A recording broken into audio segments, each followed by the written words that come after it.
am so focused on silver today and not gold. Like in my first 10 years in this business, I focused on gold. But what I learned was silver reacts so quickly and violently and outperforms. So let's take the 2013 to 2019 period. What took gold 13 months, silver performed in 6 weeks in the summer of 2020, right? It made a 50% move from 20 to 30 in a matter of weeks. It bottomed at 1194 in the spring of 2020, and it went to a high of $30. I would just say you've got to be patient. It doesn't go lockstep and barrel. There's sometimes a lag effect, but you just have to be there. Shawn Khunkhun, the head of Dolly Varden Silver, a publicly traded silver company, says this is the perfect macro setup for gold and silver prices to soar. Though he acknowledges that the United States economy is currently in a very precarious state which might continue to affect the metals market, in the short term, he is certain that as the situation unfolds further, more investors are going to realize they need safe haven assets and invest more in gold, silver, and other metals. During a recent interview, Shawn, who has over 20 years of experience in the metals market, emphasized the importance of patience during such moments. While discussing with Jay of The Jay Martin Show, Shawn draws some parallels between the current environment in the metals market between 2020 and now, and the environment between 2004 and 2007. Mark Twain once said, "History never repeats itself, but it does often rhyme." And according to Shawn, there are a lot of similarities between both eras. The most notable similarity is the complete despondency among metals investors. As a result of the extreme uncertainties in the U.S. and global economy, which are undoubtedly being heightened by all the geopolitical tensions and crises, many metals investors are quickly losing faith in the markets. Plus, it does not help that for many metals, especially silver, prices have been in the same range for a long period of time. Shawn is certain that things are quickly about to change and that prices will go parabolic again much sooner than everyone expects. He gives the example of the little movements we saw during the 2004 to 2007 window and the insane bull market that came in subsequent years. According to the Dolly Varden Chief Executive Officer and Director, the time for the next parabolic moves in silver may be as close as 3 to 4 months from now. We will now bring you clips from the interview. Please watch, share, and like this video. Also, ensure you subscribe to the channel and turn on post notifications for more videos like this. Thank you and enjoy the video. I have been around metals and metal equities for 20 years, so I have seen a few cycles. I've also studied it. I've spent every waking minute obsessing, a healthy obsession, I say. But I guess my experience has been in the past, and I'll reference 2005 because I lived it. I could talk about 1979. I wasn't even born. I was born in 81. So let me talk to you about a period that I actually lived and went through and witnessed. So I'm going to take you back to the fall of 2005. Okay. And in the fall of 2005, there was an argument out there, and there was two talking heads on, national Canadian business television, which were John Emery and Brian Acker. And Emery was a gold bull and Acker was a gold bear. And the question or the idea was from Acker was, my grandchildren's children will never see $500 gold. Gold was sub 500. So my grandchildren's children will never see $500 gold. And, I would say if you took a poll in 2005, 90% of people that worked in financial markets would agree with Acker. Gold had spent, 2 decades at around $300 an ounce. And this idea that it was going to go through 500 sounded absurd. And then what happened was in early 2006, so call it Q1 of 06, guess what? Gold broke $500. And it was incredible. Now, there was a huge letdown by precious metals equity investors, particularly gold investors, because the gold equities didn't react. So you actually had this event that we never actually even believed was going to happen. But our proxies, our best thinking that brought us to gold, they weren't working. And there was this huge letdown and disappointment. And then fast forward to April 2006, so a couple months later, now gold rips because, when you take out a top, you don't go to 501 or 502. or 520. Gold went to 730. And on that move, if you go back and study the charts, and you look at, I want to say it was the first week of May 2006, like stocks were going parabolic. It was most incredible. And I was, here I am. I just started in the business in March of 2004. So I was 2 years in, and I've got companies that I own that are going from 50 cents to 250, from 7 cents to 40 cents. Like I'm seeing this wealth creation in front of my eyes, and the excitement. And this is happening in trading days, in minutes, in hours.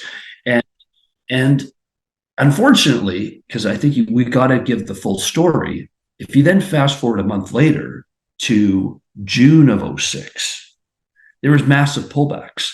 Those same stocks that went from 50 cents to 250 were back at 90 cents. Now they're still almost twice the price they were, but there was a big pullback. Gold pulled back, the equities pulled back. But if I were to look at any time, and you know what, look, there's no time in history that's identical. But if I were to say what I think we're coming into for the spring of 2004, I think it's a similar setup. It wouldn't surprise me that if in US dollar terms, we saw some new nominal highs in gold in early Q1 or in late Q1, early Q2. And I wouldn't be surprised if there was a bit of a lag in some of these equities. Shawn believes we could see new nominal highs in US dollar terms for gold and silver within the first 3 to 6 months of 2024. If that happens, that could be the beginning of the next bull market, which could quickly escalate if it coincides with the US Federal Reserve announcing rate cuts or outrightly printing to meet up with its humongous debt expenses. Meanwhile, there are talks that the increasing global geopolitical tensions, now heightened by the Israel-Palestine war, will cause more investors to panic and rush into metals like gold and silver and other precious metals, much like what happened last year after Russia invaded Ukraine. Let's know what you think about that while we bring you more clips from Shawn's interview. Get it? We look at what silver is dropping on some days by $1 an ounce in a given day in the last week or so. And I understand the frustration, because you look out at something like US debt and you've got trillions of dollars. Like I was looking at 3 years out, just the interest on the debt is going to be $3 trillion. And then we look at some of these vehicles, like some of these equities that should be pricing in that print, that inflation, and they're not reacting. I would just say you've got to be patient. It doesn't go lock, step, and barrel. Like there's sometimes a lag effect, but you just have to be there. If I look at gold, for instance, gold was in a range from, call it 2013 to 2019. Let's call it an $1,100 to $1,300 range. And that was after that big move that you talked about that ended in August of 2011, the move to 1900. So anyways, gold is range bound. Actually, it's not, because it was only range bound in US dollars. And right. So in every other currency, and I think we should actually look at what gold is doing in other currencies to tell us, because if you go back and study that period from 2013 to 2019, in that consolidation, as gold was breaking out in yen and won and real and all these other currencies, and dollar gold maintained itself in a range. But when it finally broke out of that range and it finally broke above 1350, went through 1400, where did it go? It went to 2000. Now that move took 13 months. And why I'm so focused on silver today and not gold. Like in my first 10 years in this business, I focused on gold. But what I learned was silver reacts so quickly and violently and outperforms. So let's take the 2013 to 2019 period. What took gold 13 months, silver performed in 6 weeks in the summer of 2020. Right. It went, it made a 50% move from 20 to 30 in a matter of weeks. It bottomed at 1194 in the spring of 2020, and it went to a high of $30. Right. So silver just, it violently outperforms gold. Gold always leads. I love the setup right now, Jay, because even in US dollars, like take the last week of trading out of the picture here, gold was pretty close to all-time highs, even in US dollar terms, right? And I don't think it's going to take much for it to break. Now, a lot of people that study silver would say we are so far off the highs, the $50 high in 1980 or the $49 high in April of 2011.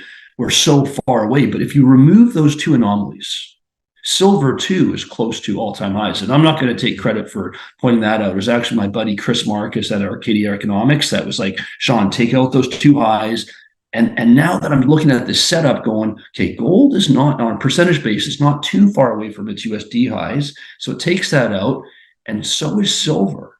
And what's cool, going back to '06, when you have, and again, I'm looking at this market right now. I was actually spent some time with Peter Brown last Monday, a legend, right? He said to me, he goes, we're not in a bear market.